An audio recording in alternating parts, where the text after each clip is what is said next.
Alors justement, venons-en à la répression de la fraude. La loi qui est en train d'être discutée, qui est déjà passée en commission, il y a un certain nombre de progrès qui s'annoncent. Au sein de la plateforme Paradis Fiscaux, on s'en réjouit. L'allongement de la durée de la prescription en matière de fraude fiscale. La création d'un nouveau délit de fraude fiscale en bande organisée. Le durcissement des sanctions financières qui sont prévues. Le droit d'utiliser les données volées, ou en tout cas tombées du camion, pour reprendre l'expression. La protection des lanceurs d'alerte. Enfin, tout ça, en matière de fraude fiscale, tout ça, c'est des avancées. Elles semblent être entérinées, au moins au stade de la commission. On espère qu'elles iront au bout. Maintenant, il y a un sujet qui semble diviser la majorité, en tout cas quand on lit la presse, c'est ce qu'on appelle le verrou de Bercy. C'est-à-dire, en matière de fraude fiscale, le seul capable de saisir la justice aujourd'hui, c'est le ministère des Finances à travers une commission, qui est la commission des infractions fiscales. Et on a bien senti qu'il y avait des partisans de ce monopole de Bercy pour saisir la justice, et puis d'autres qui disent, mais la fraude fiscale, pourquoi est-ce que ça rentrerait pas dans le droit commun et que la justice n'en ait pas à connaître de façon plus systématique, sachant qu'il y a des soupçons d'affaires qui n'auraient pas été transmises au parquet. Bon, donc tout ça suscite beaucoup d'interrogations. Sur ce point-là, spécifiquement, je me tourne vers Serge Collin. Est-ce qu'au sein du syndicat, du principal syndicat des agents du fisc français, on est favorable au maintien de ce monopole de Bercy pour saisir la justice en matière de fraude fiscale? En ce qui nous concerne, depuis des années, nous avons réclamé la disparition pure et simple de la CIF. Réellement. Commission des infractions fiscales. Pardon, excusez-moi. On a l'habitude d'utiliser dans notre jargon, mais vous l'avez utilisé avant, CIF, donc c'est CIF qui nettoie tout, comme disait l'autre. Mais c'est pas si faux que ça, quoi. Donc, je sais pas. Et mon obligation au secret professionnel m'interdira d'évoquer plus particulièrement certains points. Mais en tout cas, en ce qui nous concerne, nous disons que ce filtre de la CIF ne devrait plus exister aujourd'hui, surtout compte tenu de ce qu'est aujourd'hui ce climat particulier qui nous permet de dire qu'il y a de la suspicion partout, y compris là où il n'en faudrait peut-être pas. Mais en tout cas, en matière de fraude fiscale et de lutte contre la fraude fiscale, nous disons depuis très longtemps, sans ce contexte particulier, que ça n'a pas de raison d'être. C'est quelque chose qui est assez essentiel à dire, parce que sans doute que le nombre d'affaires que nous avons traitées depuis des années et qui auraient mérité une dimension de pénalisation, ne serait-ce que pour pas qu'il y ait de certaines récidives, nous aurait sans doute permis aussi d'être plus efficace dans la partie qu'on oublie parfois et qui est notre rôle dissuasif.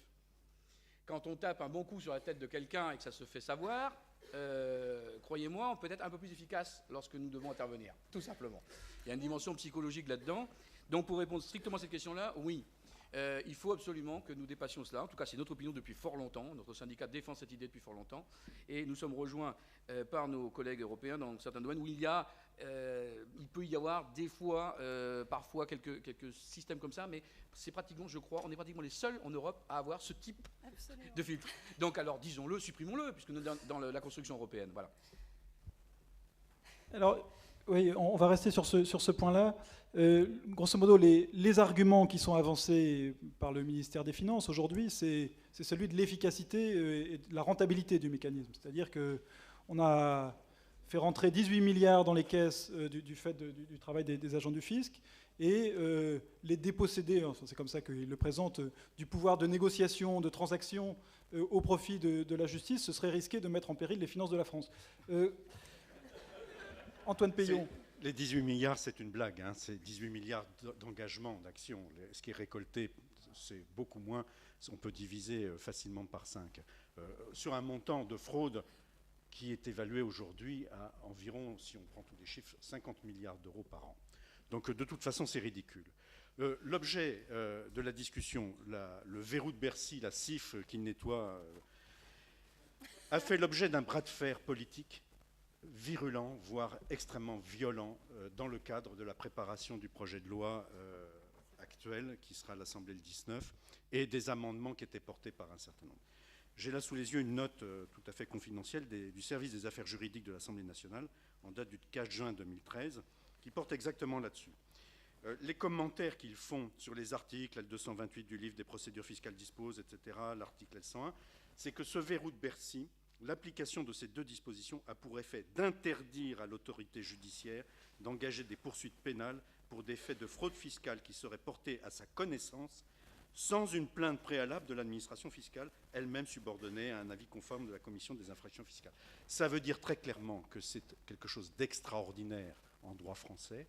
Les juges, les magistrats, procureurs, juges d'instruction, même quand ils ont connaissance en flagrant délit de fraude fiscale, y compris les plus importantes, restent totalement impuissants, sont interdits de mener toute poursuite.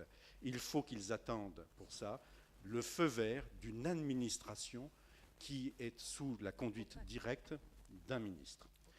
Totalement opaque, qui siège dans cette commission. Aujourd'hui, on parle de magistrats pour donner le change. Bref, nous sommes dans un système qui est loin d'être le système républicain, valable y compris dans des royautés européennes. Voilà, c'est tout à fait extraordinaire. Eh bien, je peux vous dire que ça a fait l'objet d'un arbitrage du président de la République lui-même, il y a maintenant 3 week-ends. Il s'est retrouvé sans la garde des Sceaux, absente, en présence du ministre du Budget actuel, M. Cazeneuve, en présence du ministre des Finances et de l'Économie, M. Moscovici, en présence du Premier ministre, pour dire, dans le projet de loi de notre gouvernement, rien ne sera défait du verrou de Bercy. Rien ne sera défait de cette procédure. Voilà, le résultat, c'est le projet de loi qui arrive aujourd'hui. Malgré des tentatives d'amendement de certains, eh bien, ce verrou est maintenu tel quel. Sauf si... Alors, je ne suis pas soumis au secret professionnel comme M. Collin, et je pourrais peut-être rentrer dans quelques motifs du maintien de ce verrou. Vous en avez trop dit, là, il faut... Eh bien, écoutez, c'est pas compliqué, mais pour procéder de façon déductive, vous avez tous vu sans doute, ou beaucoup d'entre vous, un reportage récent sur la liste HSBC. Vous avez vu quel est le rendement de cette liste dans laquelle, on le sait tous, et j'ai d'autres listes par ailleurs, de hautes personnalités du monde économique et du monde politique, mais il y en a d'autres, figurent parmi les fraudeurs en termes d'évasion fiscale. Eh bien, je peux vous dire que 2 très très hauts fonctionnaires de Bercy, l'un des jeunes quasiment chaque semaine avec l'ancien président de la République, et l'autre des jeunes quasiment de façon hebdomadaire avec soit le Premier ministre, soit le président de la République. C'est comme ça que ça se joue. Ce sont des affaires dont les conséquences politiques peuvent être telles qu'on gère ensemble cette opacité. On parle de Ramon Fernandez à la tête du Trésor, par exemple, ou vos obligations professionnelles? Non, je ne donne pas de nom. Je veux dire, tout ça est l'objet d'enquêtes très très sérieuses. Les enquêtes sont en cours. Je prends le risque déjà d'affirmer, c'est fait, les causes et les raisons de l'opacité et du maintien de cette opacité en matière de répression de la fraude fiscale, et notamment le dispositif du verrou de Bercy, a des motifs hautement politiques.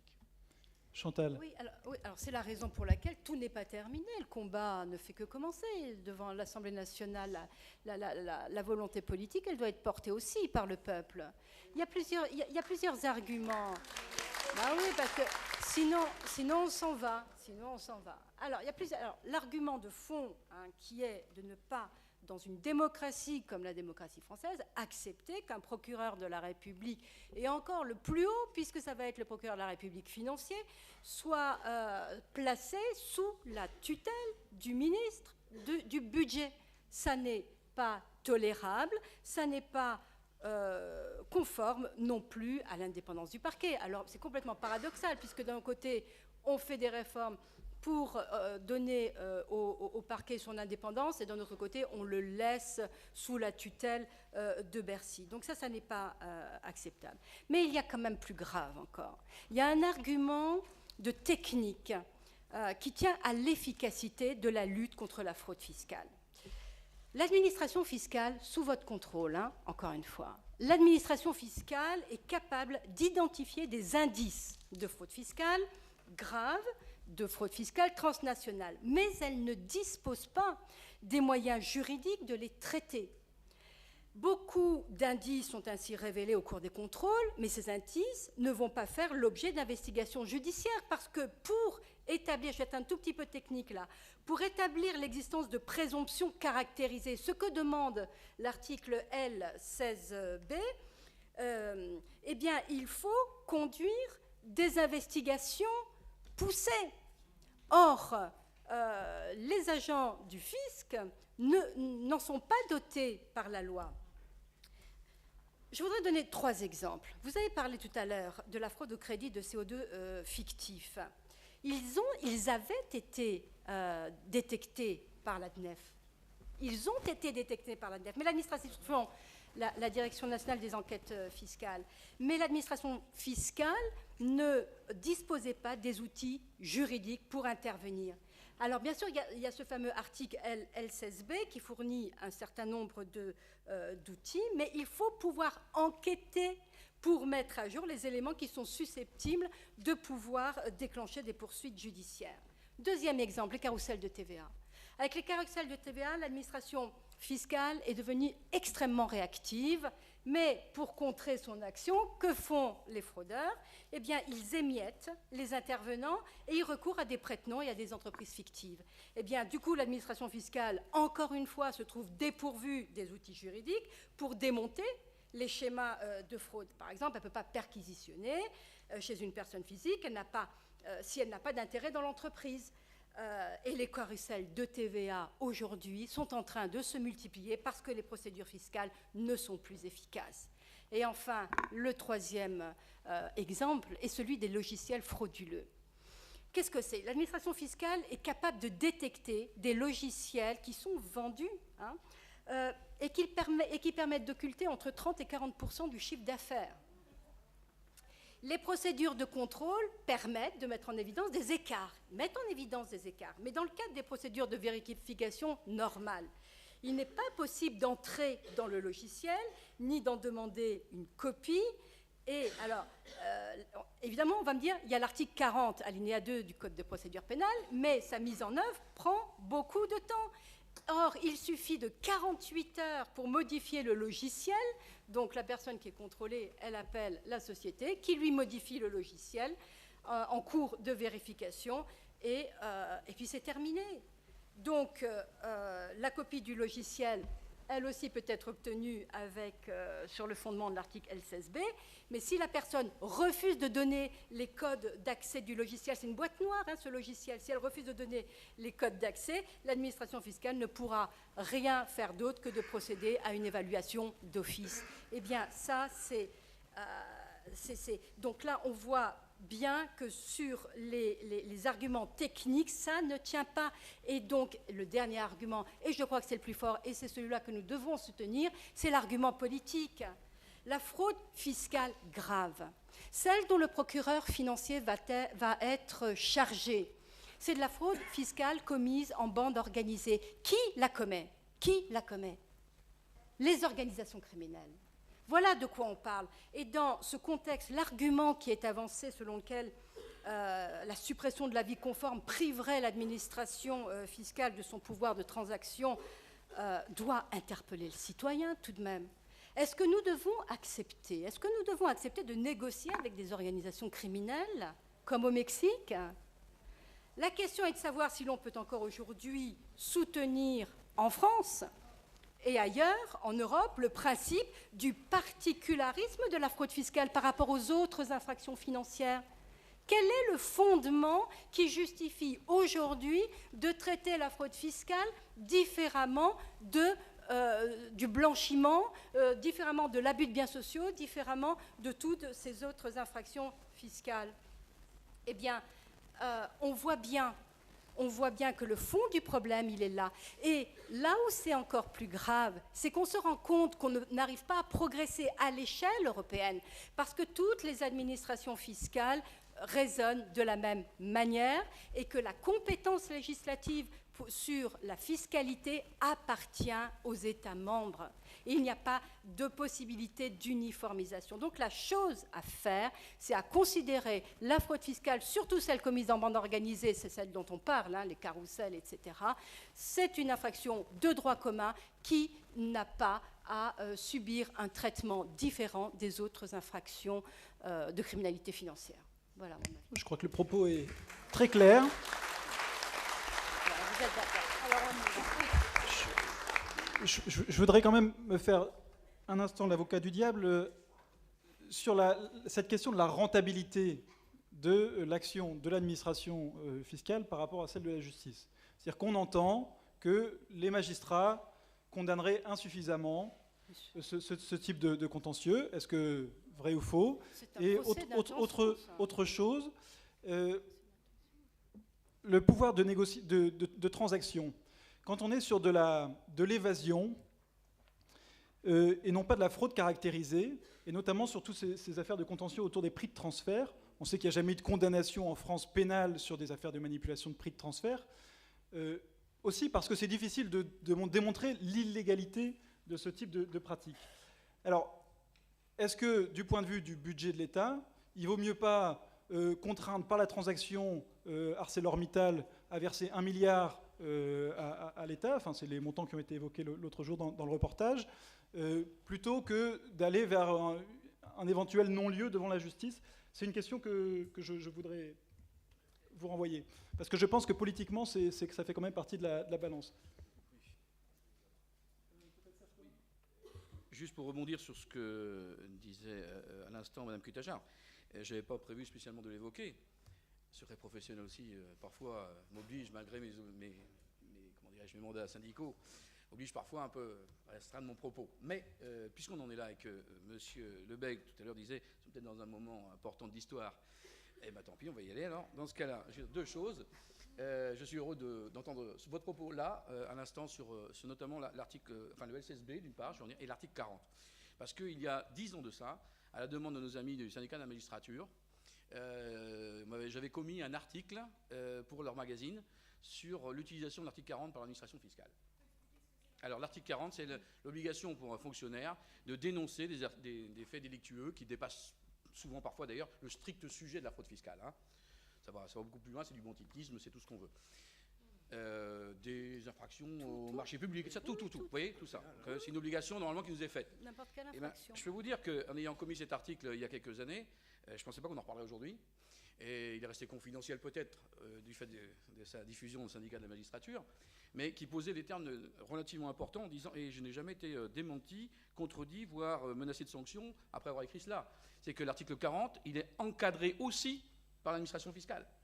C'est-à-dire qu'à un moment donné, dans la pratique quotidienne, on nous interdit d'agir de nous-mêmes spontanément. Voilà.